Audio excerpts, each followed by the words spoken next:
అండి ఇవాళ మనం కాకరకాయ మసాలా వేపుడు ఎలా చేయాలో చూద్దామండి. దాని గురించి చెప్పేసి కాకరకాయని ఇలాగా రౌండ్గా తరుక్కుని పెట్టుకున్నానండి. దాంట్లో ఉన్న సీడ్స్ కూడా తీసానండి. ఇప్పుడు మనం దీంట్లో సరిపడా సాల్ట్ అలాగే కొంచెం పసుపు వేసుకుని ఒకసారి కలిపేసుకుని ఈ కాకరకాయ ముక్కల్ని పిండేసుకోవాలండి. కలిపేసుకుని ఒక 10 మినిట్స్ ఆగాలండి. దీంట్లో ఉన్నటువంటి నీరు వచ్చేస్తుందండి. అప్పుడు ఇది మళ్ళీ మనం పిండుకోవాలండి. పిండుకొని వేయించుకోవాలండి. స్టవ్ ఆన్ చేసుకుని పెనం పెట్టుకుని ఇందులో మనం ఒక 2 to 3 స్పూన్స్ ఆయిల్ వేసుకుని కాకరకాయ ముక్కల్ని ఇలాగా వేయించుకోవాలండి. ఇది కాకరకాయ కూరలోకండి చెప్పాం కదా, మసాలా కూర. ఉల్లిపాయను వెల్లుల్లిపాయనండి ఇది ఆడి పెట్టుకోవాలండి. ఇలాగా కచ్చపచ్చగా ఆడి పెట్టుకోవాలండి. దీన్ని ఇప్పుడు కాకరకాయ ముక్కలు చూసారు కదండి, ఒక సగం వేగిపోయండి. ఇప్పుడు దీంట్లో మనం ఏదైతే ఉల్లి కారం చేసుకున్నామో దాంట్లో వేసుకున్నామండి. ఇలాగా వేసేసుకుని ఒకసారి కలిపేసుకున్నామండి. ఇది ఒకసారి ఇలాగా వేయించేసుకోవాలండి.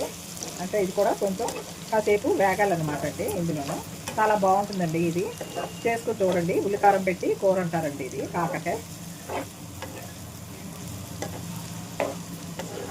ఈ ఉల్లిపాయ అది పచ్చివాసన పోవాలన్నమాట అండి. పచ్చివాసన పోయే వరకు వేయించేసుకుని తర్వాత మనం ముందర కాకరకాయలో సాల్ట్ వేసుకున్నామండి. అది చూసుకుని కొంచెం వేసుకోవాలన్నమాట. ఇందులోనూ ఈ కాకరకాయ దాంట్లో ఒక స్పూనున్నర ధనియాల పౌడర్ అండి, ఒక హాఫ్ స్పూను జీరా పౌడర్ అండి, మీ రుచికి సరిపడ్డ కారం అన్నమాట వేసేసుకుంటే అయిపోయిందండి. ఇది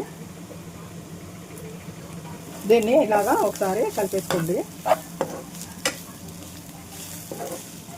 ఇప్పుడు సాల్ట్ మనం ముందర ఒక స్పూను సాల్ట్ వేస్తానండి నేను, అందుకని సాల్ట్ వేయలేదండి. ఒకవేళ తక్కువ అయితే కనుక కలుపుకోవచ్చండి.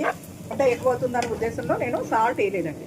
ముందర కాకరకాయలు పిడుచుకుంటాం కదండి, కాకరకాయలు పిడుచుకునే ముందర ఒక స్పూన్ సాల్ట్ కాకరకాయ ముక్కలు వేసి ఒక 10 నిమిషాలు అట్టే పెట్టి తర్వాత శుభ్రంగా పిండేసుకోండి.